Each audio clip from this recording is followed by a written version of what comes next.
অনেক অনেক দিন আগের কথা। একটা রাজ্য ছিল যেখানে দিনে সূর্য উঠত না আর রাতে চাঁদও উঠত না।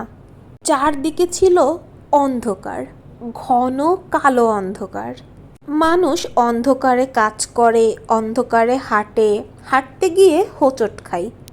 কেউ কারোর চেহারাও ঠিকমতো দেখতে পায় না। তারা এভাবেই এটাকে স্বাভাবিক জীবন মনে করে দিনযাপন করতে থাকে।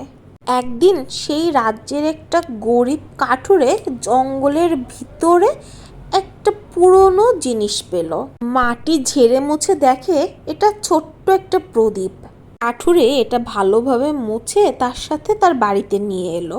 তারপর কি মনে করে কাঠুরে এটাতে আগুন জ্বালানো মাত্রই আলো ঠিকরে বের হয়ে আসলো প্রদীপ থেকে।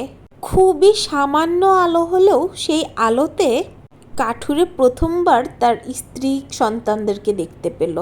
কাঠুরে যখন গ্রামের সবাইকে এই ছোট্ট প্রদীপটি দেখালো, অনেকে সন্দেহের চোখে দেখলো, অনেকে হাসাহাসি করলো, কেউ কেউ উপহাস করলো, অনেকে টিটকিরি করে বলল, এই ছোট্ট একটা প্রদীপের আলোতে কী বা হবে, এতে কি অন্ধকার কাটবে?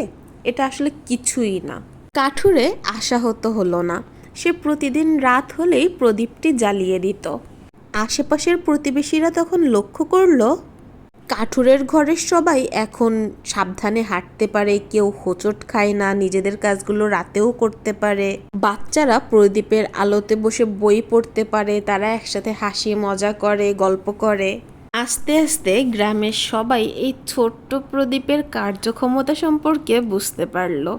তারা তখন কাঠুরের কাছে ক্ষমা চাইল যে তারা একদিন এই কাঠুরে আর তার এই ছোট্ট প্রদীপকে অবহেলা করেছিল, উপহাস করেছিল।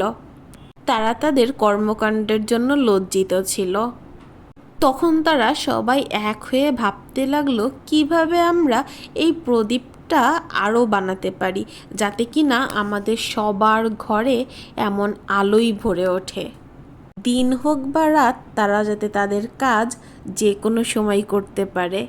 পরিবারের সবাইকে নিয়ে এই আলোর সামনে বসে নিশ্চিন্তে খেতে পারে, গল্প করতে পারে, বাচ্চারা বই পড়তে পারে।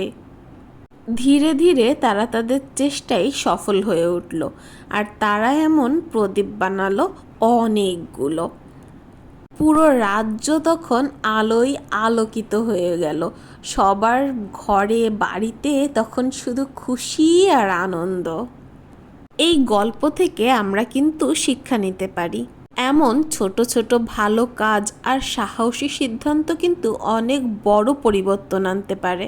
ঠিক যেমন ছোট্ট একটা প্রদীপ আলোকিত করেছিল একটা পুরো রাজ্যকে।